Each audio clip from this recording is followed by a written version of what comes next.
I'm putting on my GM hat in today's episode of Locked On Braves to finish off this offseason, the moves that I would make the rest of the way if I were Alex Anthopoulos in the Braves in proportion, obviously, but excited to do this experiment and get into it and see how I would finish off the offseason together another World Series champion Atlanta Braves team. So let's get into it.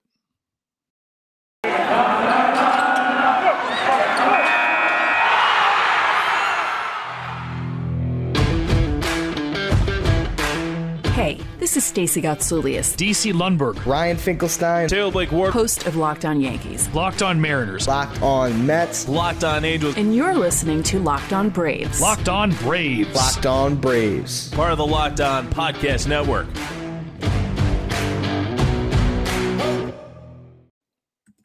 Hey, and welcome back to Locked On Braves, brought to you by the Locked On Podcast Network, where we talk about your favorite teams every day. And of course, here on Locked On Braves, we are talking about your Atlanta Braves, and I am your host, Jake Mastriani.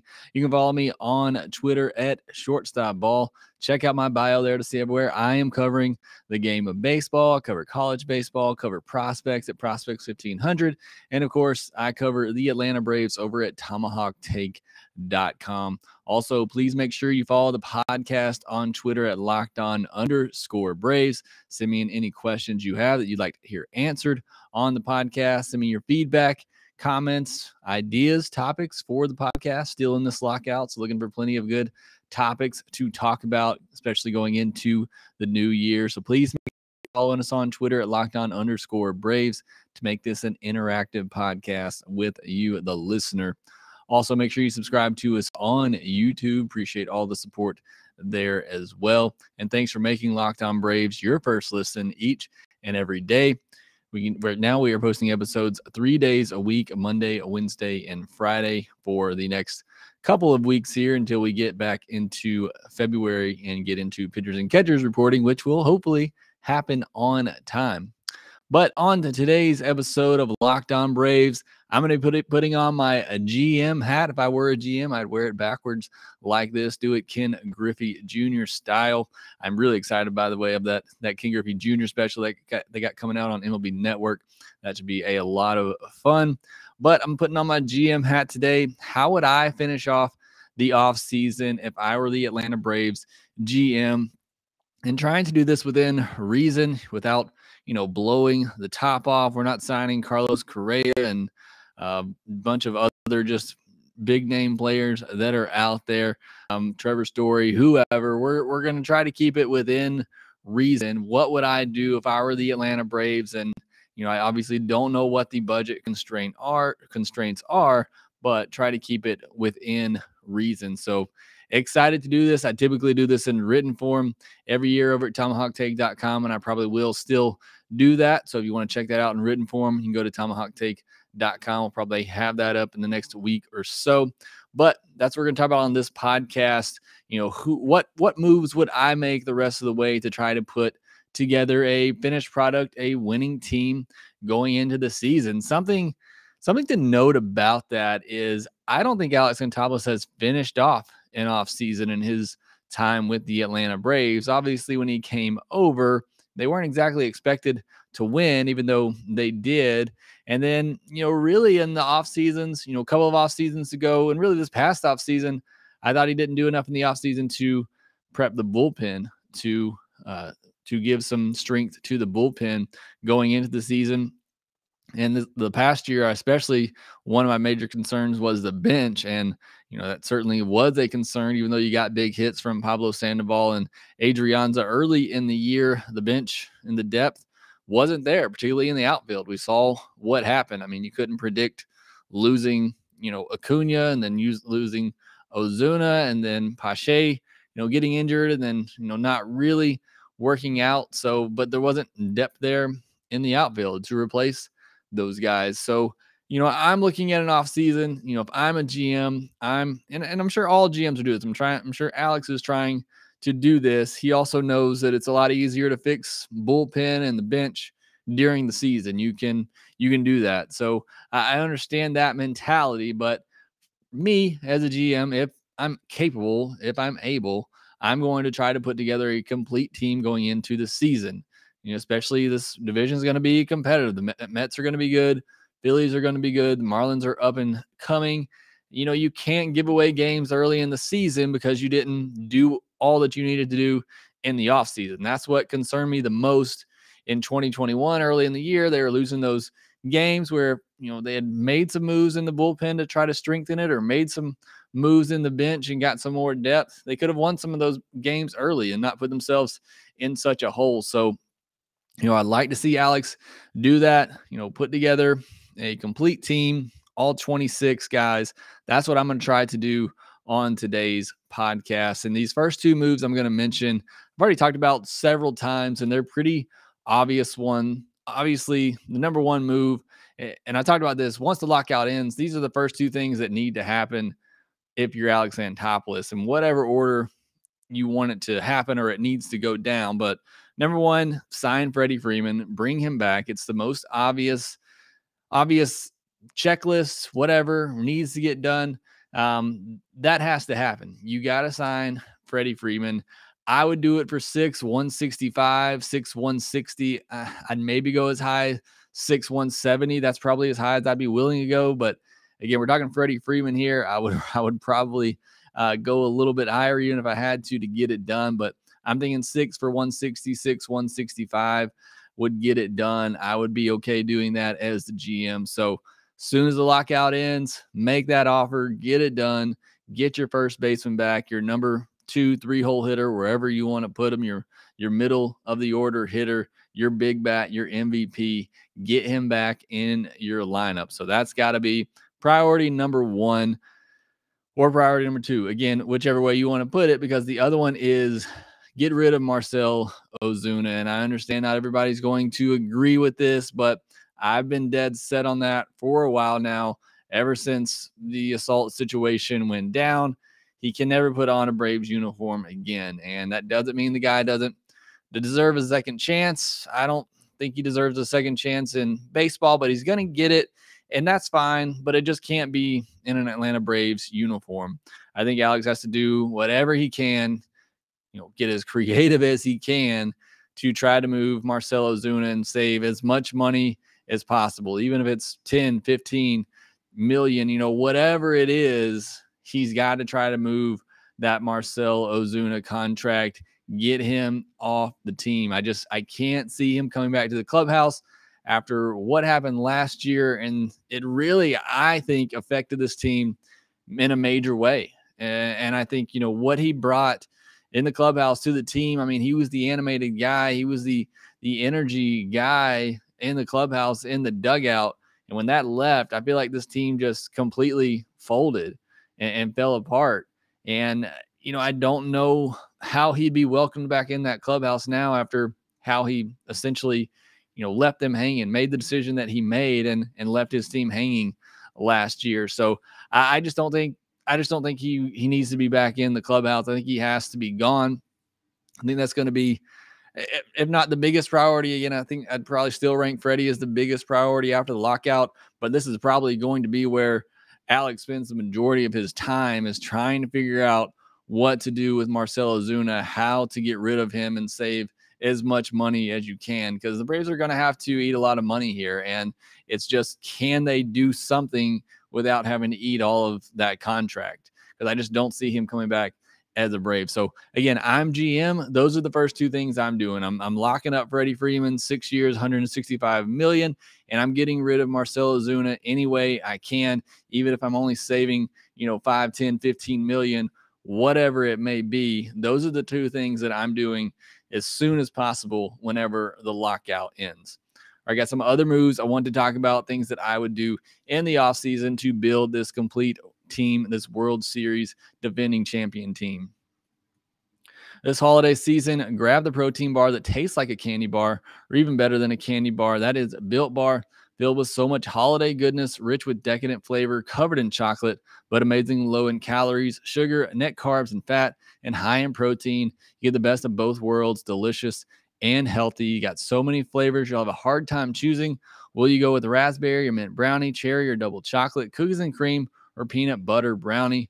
Built Bar gives you that extra fuel, and it's great for all of those New Year's resolutions as well. Just stick one wherever you keep your candy stash, or wherever your candy stash is. Do this. Remove what you have there, replace it with a Built Bar. So whenever those cravings come along, you grab a Built Bar. They're healthy for you. They're delicious as well. And they can replace those high calorie candy bars that you have in there right now. Go to built.com, use our promo code LOCKED15 and get 15% off your order. Again, that's LOCKED15 at built.com for 15% off your order. All right, so those first two moves are pretty obvious ones that I've talked about on here a lot. The next thing I would do, I would shore up the outfield and the bench. And to do that, I'd bring back some familiar players. One is Eddie Rosario. He's the guy I've talked about the most of the 4 players the Braves traded for at this past deadline. Rosario is the one I want back the most. Obviously, Duvall is coming back because the Braves need outfielders, and Duvall is still under team control through 2022. So he's coming back. But Rosario is the one I would want to bring back the most. I just think he fits what the Braves need. Being a left-handed bat is fine in the outfield. We saw him make some great plays. I still don't think he knew where that one ball was going that he caught in the World Series. He just threw his glove out there. So he's an adventure at times in the outfield, but still, can play the position at least. But I just like the left-handed bat, the left-handed pop that he has. I mean, he was just brilliant in the postseason. I mean, you can't expect that from him, all the time. But I like Eddie Rosario, so I would bring him back. MLB trade rumors projects him only to get a 2-year deal worth $15 million. If that is the case, I would definitely jump all over Eddie Rosario. I have a feeling he's probably going to go for a little bit more than that, maybe 2 years, $20 million, maybe even get a 3rd year in there. So I have a feeling he may outprice himself. That's what I've thought all along, that he and Jorge Soler would outprice themselves for what the Braves are probably willing to pay. But I would still go after Rosario. Again, I'm not trying to break the bank here with my GM moves. I'm not trying to go too crazy, but I would sign Eddie Rosario. I would bring him back.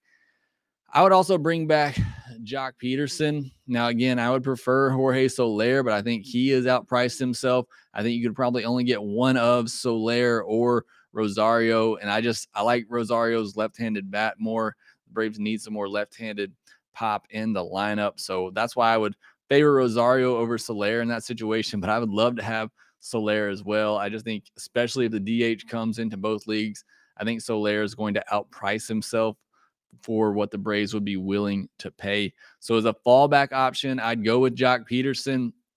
I said all along last year, I just talked about how the Ozuna situation, it kind of felt like it, brought the team down a level, and, rightfully so. I mean, that was their cleanup hitter, their middle of the lineup hitter, and all of a sudden he's gone. He was the party starter, the guy who stirred it up. I mean, he was that guy in their lineup, and then that happens. It's only natural to see the team kind of fade at that point. And I said all along, when that happened, they just need to make a move. They just need somebody to bring some energy into the clubhouse, and Jock Peterson did that and so much more. I mean, even when he wasn't playing good, down the stretch in the postseason, he lost his job. When Eddie Rosario came back, still had some big moments early in the postseason. Jock Peterson was the guy in the clubhouse. He was that party starter. He really lit a fire in this team when that trade was made for him. So I'd bring him back, for that clubhouse atmosphere. Again, having that left-handed power bat off the bench, what he can do in the postseason. He just lives for those big moments. And if the DH comes into play, like I said, Jock Peterson could fit that role as well. So I just think that would be a good move. I don't necessarily know what he gets in free agency. I think he could get 2 years, $15 million, something in that range. I don't think he would cost a ton, because I don't think a lot of people view him as an everyday player. I don't necessarily view him as everyday player, but I obviously do like him against right-handed pitching, like him as a clubhouse guy, and somebody off the bench as a left-handed hitter. So those are the two moves that I would make to really, improve the offense, along with Freeman. You get Freeman back, you bring Rosario back, you get Jock Peterson for either the DH role or the bench. And, I think this offense is pretty set, especially with Acuna Jr. coming back at some point. I think the offense would be pretty set at that point and be one of the most powerful, dangerous offenses in baseball once again. All right, next I want to look at a couple other small moves that I would make just to finish off the roster. BetOnline has you covered all season with more props, odds, and lines than ever before. As football season continues to march to the playoffs, BetOnline remains your number one spot for all the sports action this season. Head to their new updated desktop or mobile website to sign up today and receive your 50%, that's 50% welcome bonus on your first deposit. Just use our promo code LOCKEDON to receive your bonus from basketball, football, NHL, boxing, and UFC right to your favorite Vegas casino games. Don't wait to take advantage of all the amazing offers available for the 2021 and upcoming 2022 seasons. BetOnline is the fastest and easiest way to bet on all your favorite sports. BetOnline, where the game starts. All right, so just a couple more kind of smaller moves here that I would make to finish off the roster. Again, those are some of the bigger moves that I see Alex making, and then just not making these little moves and then just adjusting things during the season. But these are moves that I would still make during the offseason to go into the 2022 season with a, complete roster top to bottom, ready to win out of the gate. The first one for me is to sign Zach Davies or somebody of that ilk, a middle to back of the rotation starter. Zach Davies was just a name that popped out to me. I've always loved Davies. I know he had a rough 2021 season. That walk rate just all of a sudden ballooned for whatever reason. Not really sure what it was, but that is far from his career norms. Still pretty young. I think he's 30 years old and obviously played for the Cubs last year, so didn't have a great defense behind him necessarily. So I think that could be improved with the Braves. Not somebody who's going to, blow it away or be a top of the rotation guy. May not even be somebody you start in a postseason series, but somebody that can give you innings, give you quality innings. That's what I'm looking for. Somebody that's going to cost you, 5, 6, 7 million, not break the bank. That's what I'm looking for. Again, I was just looking at the list of free agent names of players like that. Zach Davies was just the first one that kind of popped out to me. I've always thought he's been a really solid middle of the rotation pitcher until this last season. Again, that walk rate just all of a sudden ballooned. If he can get that under control, I think you see him get back to more of his career norms of a 3.5 ERA type pitcher. So I like that move to shore up the rotation. Whoever you want it to be, I'm sure you have some starting pitchers in mind. Just get somebody for that middle to back of the rotation to add some depth. That's a move that I would be looking to make. I would sign Joe Kelly for the bullpen. Again, you can probably pick a number of free agents out there to fit that back or middle to back of the bullpen, but I'd get one more guy. At the bullpen, if Smith, Minter, Matzik, Jackson, if they are the guys that they were in the postseason or towards the end of 2021, then great. The Braves have one of the best bullpens in all of baseball. And I think that's what Alex Anthopoulos was hoping going into 2021. But, we've seen there can be some highs and lows with those guys, and it's always great to have more depth there. So, I would not rest there on the bullpen. I would still bring in some arms to try to add some depth. I like Joe Kelly. I think his personality, while it may rub some the wrong way, I think it actually would fit with those guys out there in the bullpen. He has electric stuff, throws really hard, can be really dominating at times. So that is one for me. Again, just like with the starting pitching spot, there's probably a number of relievers similar to that, but I do want somebody that is more dominant, somebody's more strikeout prone or can get strikeouts rather, like Matzik, like Minter can. So I would like to see that, see somebody like Joe Kelly for the back of the bullpen. And then I would get somebody to replace Guillermo Heredia. And a lot of fans may not like that because Heredia is certainly a fun player. But I would look to sign Kevin Pillar. If, it's a reasonable price, if Pillar is fine being a guy off the bench, or he may not be a guy off the bench, but I would get a center fielder, a true center fielder that can back up or push Christian Pache. Now, I am fine with Pache starting the year as the center fielder and giving him a shot. I've talked about it on the podcast before. I think he made some good strides at the end of 2021 at Gwinnett. So I I wanted to see if that carries over and see if he's ready for the job in 2022. But I would not die on that hill right there. I would still get somebody to push him, somebody there as insurance. So somebody like a Kevin Pillar, if he doesn't cost too much, or a Jake Marisnick, somebody of that type, somebody who's a true center fielder to back up Pache.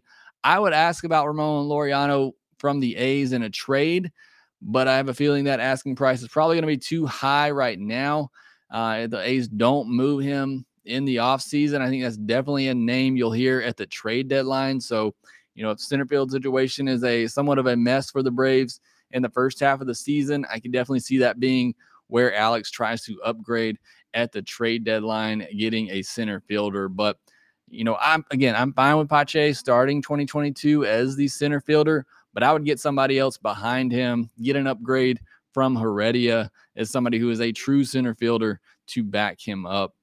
And then I would bring back Ede Adrianza for the bench. I know that might not be a sexy move that a lot of you out there are thinking, but I'd get somebody else for some depth on the infield. You got Orlando Arcia right now, but the rest of the bench is right now is full of outfielders and Manny Pena, backup catcher. So you really need one more, depth piece for the infield. So I'd bring back Adriana's on just switch hitter, can play all over the field and play really well. So, I liked what he did for the Braves last year. So I'd bring him back on a small deal again to be a backup infielder.